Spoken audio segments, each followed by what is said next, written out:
Hello, everyone. Welcome again to CLS Live, a live stream series presented by the publishers of Contact Lens Spectrum. I'm your host, Jason Jedlicka, and as always, it is my pleasure and privilege to be part of this program. Each month, I have the chance to chat with leaders in the world of contact lenses, find out what's going on in the contact lens industry from their perspective and with their insights. We talk about new and future products, the latest research, worldwide trends in prescribing, even bring you updates from the floor of contact lens conferences. Today, we are beginning a new short series of discussions relating to how contact lens markets differ around the world. So we're going to take an international perspective for the next few months. Surprisingly, perhaps, the types of lenses which are prescribed vary quite a bit from country to country. Working alongside with me and the CLS Live team for these forthcoming discussions will be British optometrist and academic Professor Philip Morgan. Professor Morgan is a professor of optometry, head of optometry, deputy head of the Division of Pharmacy and Optometry, and director of Eurolens Research at the University of Manchester in the UK. Philip is president of both the International Association of Contact Lens Educators and the Manchester Statistical Society, and is a past president of the International Society for Contact Lens Research. He is a fellow of the American Academy of Optometry and of the British Contact Lens Association, and a member of the UK College of Optometrists. Philip was the BCLA medalist in 2014 and winner of the 2019 Max Shapiro Award of the American Academy of Optometry. Welcome to CLS Live, Phil. Hey, Jason, thanks. Good morning to you and good afternoon from me here in Manchester. It's great to be with you today. Great to have you. And as everyone will find out soon enough, you'll be heading up the next few episodes. So it's a pleasure to hand off the mantle here soon. But we have one episode to cover together first. So tell me, if you don't mind, why contact lenses? Why did you get into this area? And why do you find it interesting in the type of work you do in the recent years? Yeah. I think contact lenses offer, what is a fascinating, scientifically fascinating and clinically fascinating form of vision correction. And I'm very passionate about the benefits of contact lenses to our patients. And I think collectively we can probably do a better job then when we look at the uptake of contact lenses worldwide. From a kind of an intellectual and research point of view, they're absolutely fascinating. What we're trying to achieve with a contact lens is complex. We're trying to correct vision. We're trying to do it in a way that does not change the ocular surface. We're trying to do it in a way that is affordable for all of the those who require vision correction worldwide. And trying to do all of those things is very difficult and intellectually challenging. So that's why I'm interested in this area generally. But the theme of our discussion today, and actually some forthcoming episodes, which I'm very proud to be chairing and hosting, relates to work I've been doing now for almost 30 years. In fact, looking at the types of contact lenses which we as eye care professionals and optometrists are prescribing around the world. I think it's been a bit of a labor of love over this period, and something that I'll be discussing and sharing over the next few episodes, Jason. Great. And so this whole idea of looking at how different contact lens practitioners around the world go about the process of prescribing, why might it be helpful for someone like myself in the US to have a perspective on how contact lens prescribing works in the UK or in other countries around the world? Yeah, well, I mean, this was born out fundamentally. We started this kind of with a researcher hat on. So, in the mid 1990s, we were at that time. I was at the University of Manchester at the time, working with Professor Nathan Ephron. He was my boss, and we were doing at that point in the mid 90s a lot of work on daily disposables, and we'd go around, present this work, and it was hard for us to really place the exact context in which we were operating. We didn't really know how popular these lenses were, daily disposables at that time. We had a sense that they were starting to take off, but we didn't know. I mean, I think the companies hold a lot of this information, but market research of that type is expensive, and it's not something that they would necessarily wish to share. So I distinctly remember we were coming back from the Academy meeting in 95. We're flying back east over the Atlantic, and we were frustrated, and we thought, what can we do about this? So we decided to initiate our own sort of data collection exercise, a survey of contact lens prescribing, which we actually ran just in the UK in 1996. Honed it a little bit, but from that point onwards, really, we've run the same type of survey annually every year to try and answer this question of what sorts of contact lens products are being prescribed by practitioners here and indeed around the world. This kind of took off. It became a bit of a cottage industry. We've now collected data in over 70 countries worldwide. We've got a database, I just checked before, of 428,000 contact lens fits. So these are prospective fits reported individually to us here in Manchester, and it's now an impressive database. The US came on board 2002, and we've now actually got I think let me think, we've got 5 markets now where we have 20 years of continuous information, and another 5 or so where we've got 15 years. So this is quite I think a helpful resource. We try and talk about this stuff. We publish it each year in the January issue of Contact Lens Spectrum, a kind of a summary of what we found, and otherwise we've written in recent times papers on sclerals, myopia control, all the different sorts of lenses, and we feel it's important that we share this information. It's given,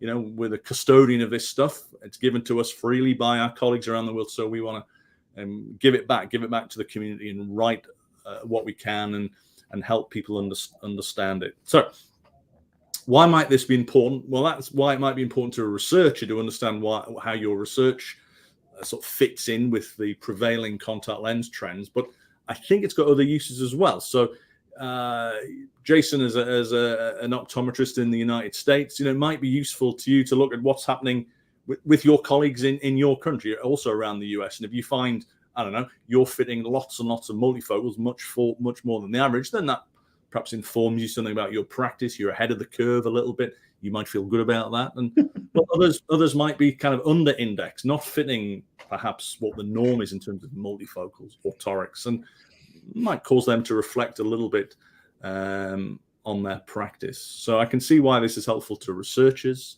and maybe for individual optometrists. But I think it has use. I hope it has use beyond this. We're both educators as well as the other things we do. As you said, I'm president of the International Association for Contact Lens Educators. So it even informs what I do in that role. We can take international comparisons. We've been looking recently at how toric lens prescribing in Japan is remarkably lower than many other developed markets. So as an educator, that makes me think, well, what's happening there?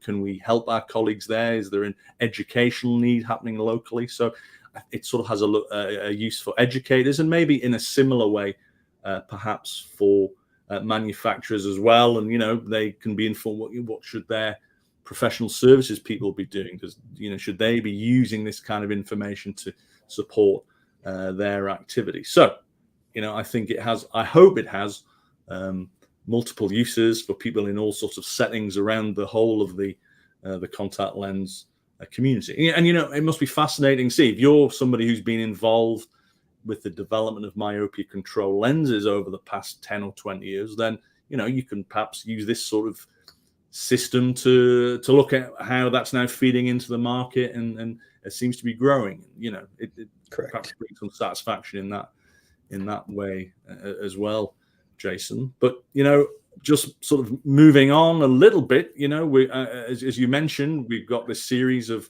broadcasts coming up over the next few months that I'm going to be hosting. Later on, we're going to look at what's happening in Europe. We're going to have a session on Asia.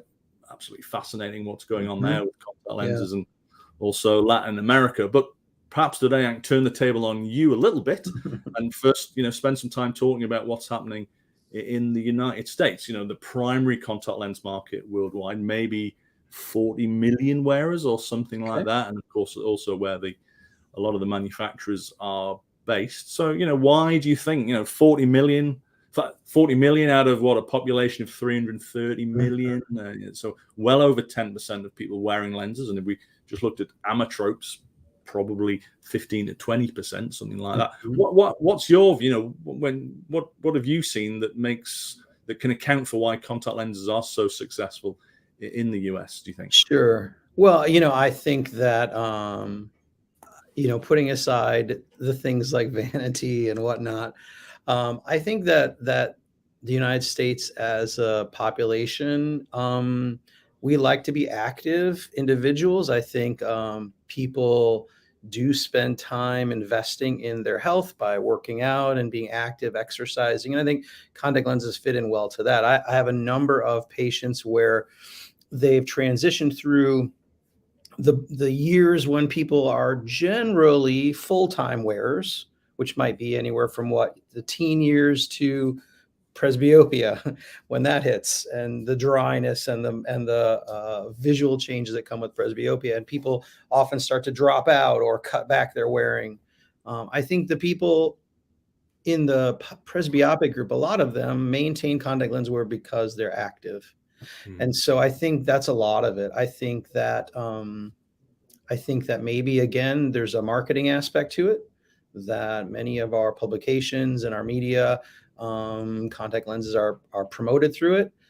Perhaps we have more disposable income than other parts of the world as well, and to spend money on contact lenses as opposed to just a pair of glasses might be preferable to a lot of people here that can afford it. So I think there's probably a few different reasons other than just that we have this desire to not want to be made fun of by our classmates because we're wearing glasses, but that there's something more to it, that we have the means and we have the interest in being spectacle free a little bit more often, for the different things we want to do in life. Yeah. Well, as a frequent visitor to the US, I would concur with everything you've said. I'm sure that's Mhm. very accurate. A question I hope to ask throughout this series, because there is another area in which contact lenses vary, and that's the way in which they're prescribed and who is licensed to prescribe lenses. Now, I think this will be probably known to many of our audience today, who I think largely based in the United States. But just to give you the same question as I'll be sharing with guests later on in this series, how does somebody get contact lenses? If I'm a -2 myope and I'm living in Chicago, let's say today, how am I going to go and get contact lenses? I've got an interest in them. I've got a friend who thinks they might be, who enjoys wearing them. How would I get contact lenses in the US? Sure. Well, I think there's probably a wider variety of ways than you might think. Right. Um, Really, in the United States, to get contact lenses, all you need is a prescription for them. Now, how you obtain that prescription can be done a variety of different ways. Again, in the US, contact lenses are pretty regulated as medical devices, and so you can't just walk up to a vending machine and buy them like you can in other parts of the world. You've got to have a prescription. And that doesn't mean there aren't alternative ways to get them, of course. But as far as getting that prescription, it can vary from someone having a comprehensive eye examination and a thorough fitting with measurements of the eye shape and lenses applied and evaluated and then followed up for outcome prior to prescribing. Right. The other end of that spectrum is you could theoretically walk into a practice that does a very cursory exam and simply writes you a prescription for lenses at the end of it and says, here you go. At the end of the day, all you really need is that prescription. Again, we would like to think that, particularly as optometry in the United States, that we think it's important that contact lenses are fitted properly and cared for properly, because we have all seen the consequences of bad fits and contact lens abuse. And so it's the hope that everybody would have a complete eye examination first. And as part of that, there would be, again, measurements and prescription of appropriately fitting lenses and appropriately correcting lenses with proper instruction and care and handling.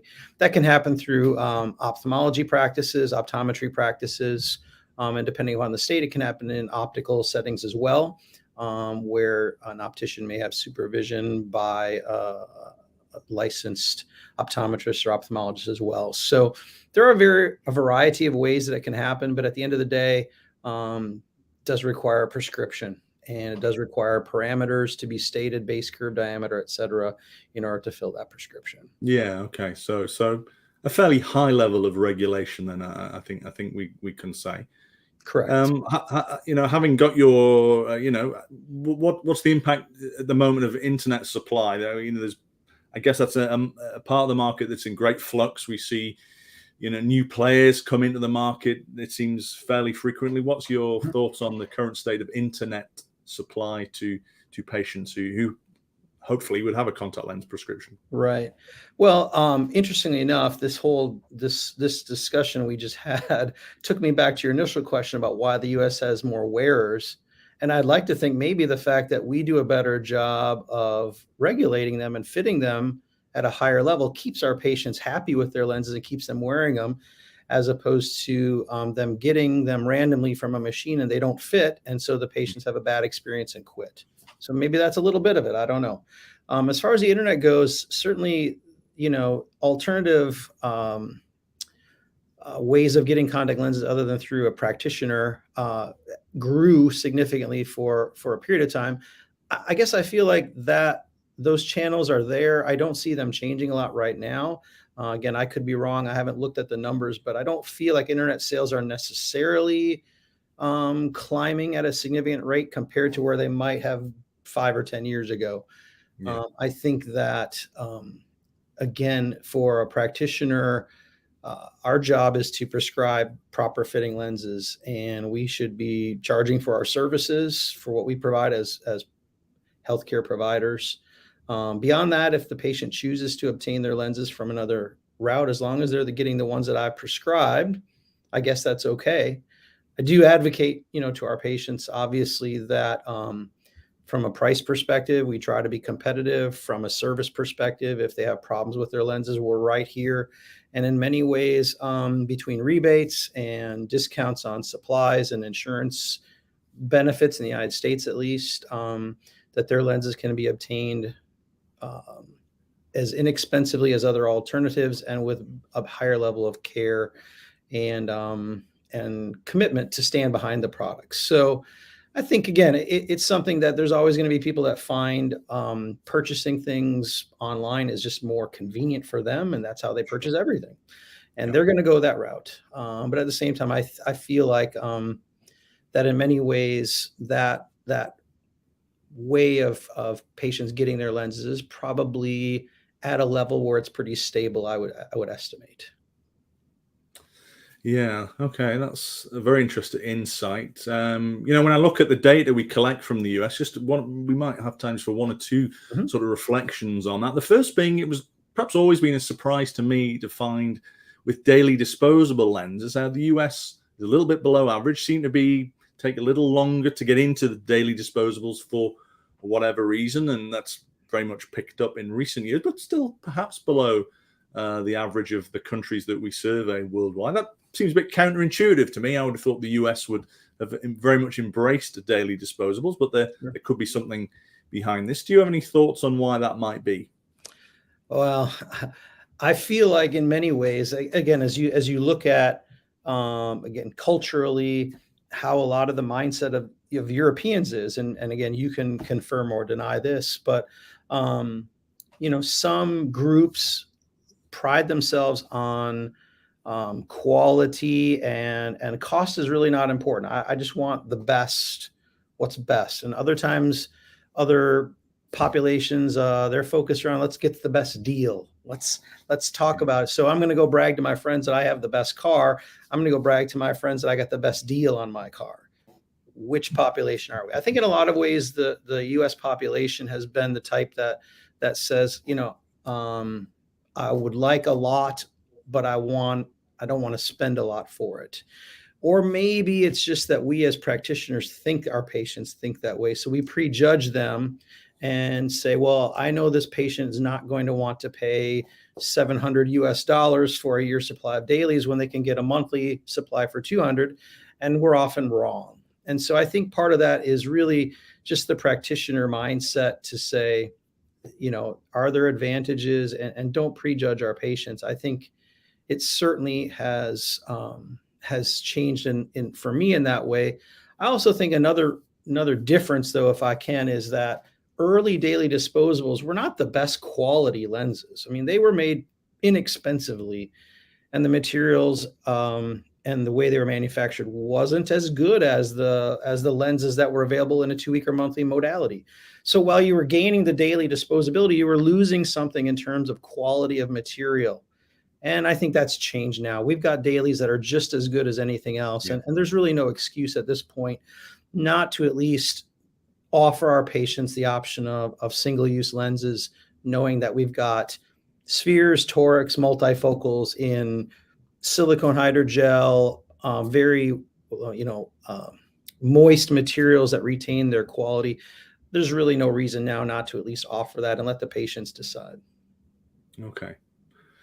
One other area that, when I'm in the US, I hear so much talked about scleral lenses. That seems to be becoming a really quite an important part of the market in the US, more so than many other countries, I would say. You think we're going to continue to see that go up? How is that going to play out in the next few years, do you think, scleral lenses? I mean, I can't see that changing at this point unless somebody uncovers something that tells us that this is just not a healthy thing to do with an eye. I know that we continue to have patients that are just standard refractive error patients with maybe high astigmats who experience frustration with soft torics that like to jump, to a rigid lens option, and they find scleral lenses are a good way to go. I'm increasingly thinking in my head as a subject of controversy for another day. Should we, knowing the percentage of individuals who develop scarring from corneal gas perms with keratoconus, should we even be prescribing corneal gas perms for keratoconus anymore at all? Is that just a wrong thing to do? And I'm not ready to say that for sure, but I think about it because a scleral lens doesn't touch that. I just think that if I were the patient in the chair and I had an irregular cornea or a complex prescription and someone offered me the variety of options, I personally would probably choose a scleral in many cases. And so I think, again, as there's better technology, it's evolving, reproducibility. I think if the cost, is not a limiting factor, I think we'll just continue to see it grow slowly, because it's most of our patients truly can be served quite well with just standard mass-produced soft lenses. But for those patients who can't, it's a very small subset. I think sclerals will continue to grow in their utilization very slowly, but continue over time. Yeah, it has been fascinating to watch how they have. There's been this revival in scleral lenses in recent times, as you say. Final question for you, Jason. What part of contact lens practice, maybe just one part of contact lens practice, do you think is important and maybe we don't talk about enough? It's not receiving the attention it deserves. Any thoughts on that? That's a great question, and I really do. There's been a bit of controversy about this over the years, and I also think that with the increased utilization of daily disposable or single-use lenses, you see it becoming less of a factor. But I think there's more to lens material and solution compatibility than we want to admit. I see patients all the time where when you look at the lens material they're in, the brand, whatever, when you look at the solution they're using to care for their lenses, and you look at some mild, vague symptoms, and you think that sounds to me like it's tied into something about their solution and their lenses, and maybe their care and maybe their case. But the whole part of contact lens wear that goes back to care and disinfecting and cleaning and handling, I think there's more to it than we want to admit still. I think many of us look at solutions that are available and materials that are available and think they all work just as well with all of them. And I don't think that's true. That's true. I think there are differences, and I don't know that we want to explore them deeply enough because nobody wants to lose sales of their solutions or lenses necessarily. But I do think there's something there. And again, being at a teaching institution, I've got to teach the optometrists we're training now who are rotating through us clinically, that you've got to always consider, is this combination of material and solution a good combination? And if not, then explain to the patient it's not, and proactively move them into a better combination. It's all about preventing the dropouts. And we know fitting is a problem in a percentage of patients, but I think also, again, just that solution material combination is probably more of a factor in dropouts than we probably want to admit. Okay, well, Dr. Jedlicka, thank you very much to hear a few thoughts. I mean, we could obviously spend hours just talking about, your insights into the US market, but we need to bring everything to a close. Today, we're going to be bouncing around the world in the next few episodes of this broadcast, and I hope that by hearing contrasting situations around the world, there'll be something to interest and excite and inspire everybody, perhaps to revisit some of their contact lens practices. So we'll be in October. We'll be in the next broadcast. We'll be hearing a bit about what's happening in Europe. There are 44 countries in Europe and probably 44 different types of contact lens market. We'll be hearing a little bit about that in next month. Please remember that earlier episodes of CLS Live are available on the Contact Lens Spectrum Facebook page and at clspectrum.com, and the transcripts are available now in the printed version of Spectrum each month. So please join me as I take the baton from Dr. Jedlicka next month for the October episode of this short series on contact lens prescribing, and I look forward to seeing you then. Thank you very much.